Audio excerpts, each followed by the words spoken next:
हमारे देश के कुछ ऐसे हीरोज हैं जिन्हें कुछ लोग हीरोज नहीं विलन मानते हैं। कुछ लोग उन्हें पसंद करते हैं और वहीं कुछ लोग उनसे नफरत करते हुए उन्हें ब्रिटिशर्स का गुलाम कहते हैं। पर सच्चाई तो ये है कि उनकी एक किताब ने पूरे देश भर के नौजवानों में रेवोल्यूशनरी की आग फैला दी। हर नौजवान के अंदर देशभक्ति भर दी, जिन्हें हम वीर सावरकर के नाम से भी जानते हैं, और वो है विनायक दामोदर सावरकर। और आज है उनकी जयंती और मैं आप सब लोगों को कुछ ऐसी बातें बताना चाहता हूँ जो सिर्फ एक देशभक्त ही कर सकता है। उनका जन्म 28 मई 1883 को नासिक के एक छोटे से गांव में हुआ था, लेकिन उनके सपने आसमान से भी ऊंचे थे।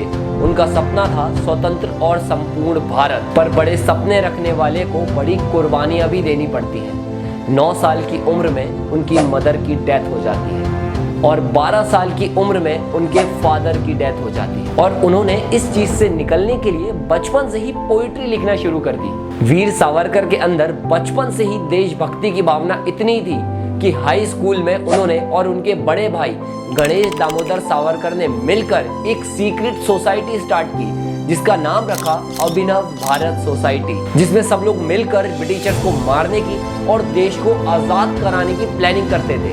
वीर सावरकर इंस्पायर हुए इटली के यूसुफ मजीनी से, जो एक एक्टिविस्ट थे जिन्होंने बिखरे हुए इटली को एक किया, और सावरकर का सपना भी संपूर्ण भारत ही था। 1905 में बाल गंगाधर तिलक लोगों के साथ मिलकर ब्रिटिशर्स से खरीदे हुए कपड़े और उनके सामान जला देते हैं, और उन्हीं के कहने पर वीर सावरकर अपने कॉलेज में भी यही करते हैं, और इसी कारण उन्हें कॉलेज से निकाल दिया जाता है। उसके बाद उन्हें श्यामजी कृष्ण वर्मा की तरफ से स्कॉलरशिप मिलती है, जिससे वो लंदन में लॉ करने जाते हैं। पर उसके बाद भी उनका देश के प्रति प्रेम कम नहीं हुआ। वहां वो रुकते हैं लंदन हाउस नाम के एक हॉस्टल में, जहां पर वो सारे स्टूडेंट्स रहते हैं जो ब्रिटिशर्स के खिलाफ प्लानिंग और इंडियन फ्रीडम फाइटर्स की हेल्प करते हैं। वीर सावरकर के लंदन जाने के 1 साल बाद ही उन्होंने दी वॉर ऑफ इंडिपेंडेंस 1857 नाम की किताब लिखी, जिसने पूरे भारत देश भर में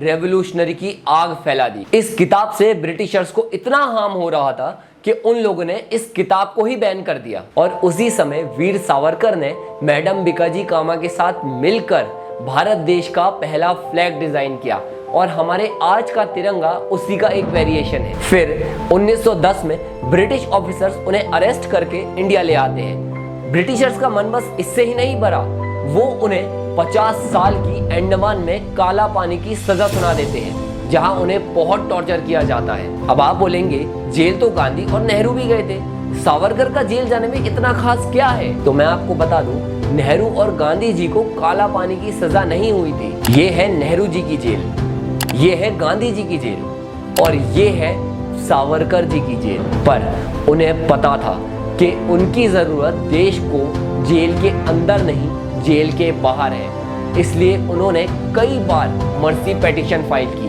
और 13 साल बाद जाके उनकी पेटिशन एक्सेप्ट हुई और उन्हें काला पानी की जेल से निकालकर रत्नागिरी जेल में डाल दिया गया, और उसके 13 साल बाद उन्हें पूरी तरह से रिहा किया गया। अब ये बात आती है कि सावरकर जी ने अपनी पेटिशन में योर ओबीडिएंट सर्वेंट क्यों लिखा? क्योंकि सावरकर जी एक वेल एजुकेटेड लॉयर थे और उन्हें पता था कि how to write a petition, और पेटिशन का फॉर्मेट सारे प्रिजनर्स के लिए सेम था, इसलिए उन्हें भी उसी फॉर्मेट में लिखना पड़ा। अब कई लोग बोलेंगे ये कैसा फ्रीडम फाइटर है, जहां एक तरफ भगत सिंह जैसे फ्रीडम फाइटर सूली पे चढ़ गए और वहीं दूसरी तरफ वीर सावरकर ब्रिटिशर्स के गुलाम बन गए। भगत सिंह खुद वीर सावरकर की आइडियोलॉजी से बहुत इंस्पायर थे। जो बुक ब्रिटिशर्स ने बैन कर दी थी, वही बुक भगत सिंह ने दोबारा पब्लिश की, और वीर सावरकर की वही book the war of independence हर एक फ्रीडम फाइटर को दी जाती थी, ताकि वो पढ़कर इंस्पायर हो और एक्शन ले। और उस बुक का 3rd एडिशन खुद सुभाष चंद्र बोस जी ने पब्लिश करवाया था। अब आप सोचिए कि अगर वीर सावरकर ब्रिटिशर्स के गुलाम होते तो भगत सिंह और बोस खुद क्यों उनकी बुक पब्लिश करवाते? सावरकर ने हिंदुत्व का असली मतलब बताया। उन्होंने हिंदुत्व को एक रिलीजन नहीं बल्कि वे ऑफ लाइफ कहा, जीवन जीने का तरीका।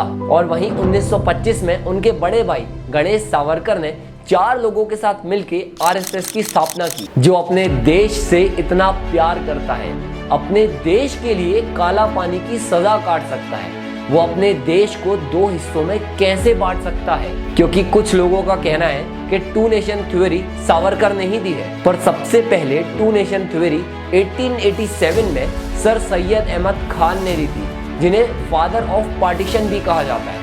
और तब सावरकर बस 4 साल के थे। दिस इज सो स्ट्रेंज कि हम हमारे देश के रियल हीरोज और उनके कंट्रीब्यूशन के बारे में नहीं जानते। दिस इज सो स्ट्रेंज कि हमने कभी वीर सावरकर के बड़े भाई गणेश सावरकर का नाम नहीं सुना, जो कि एक एक्टिविस्ट, फ्रीडम फाइटर और अभिनव भारत सोसाइटी के फाउंडर भी थे, और उन्होंने भी काला पानी की सजा काटी थी। हमारे देश के कुछ महान लोगों ने हमारे देश के हीरोज को देश का विलन बना दिया, उन्हें ब्रिटिशर्स का गुलाम और देश को 2 हिस्सों में बांटने वाला बना दिया। जो इंसान अखंड इटली के कॉन्सेप्ट से इंस्पायर होकर संपूर्ण भारत का सपना देखता है, वो देश के टुकड़े कैसे कर सकता है?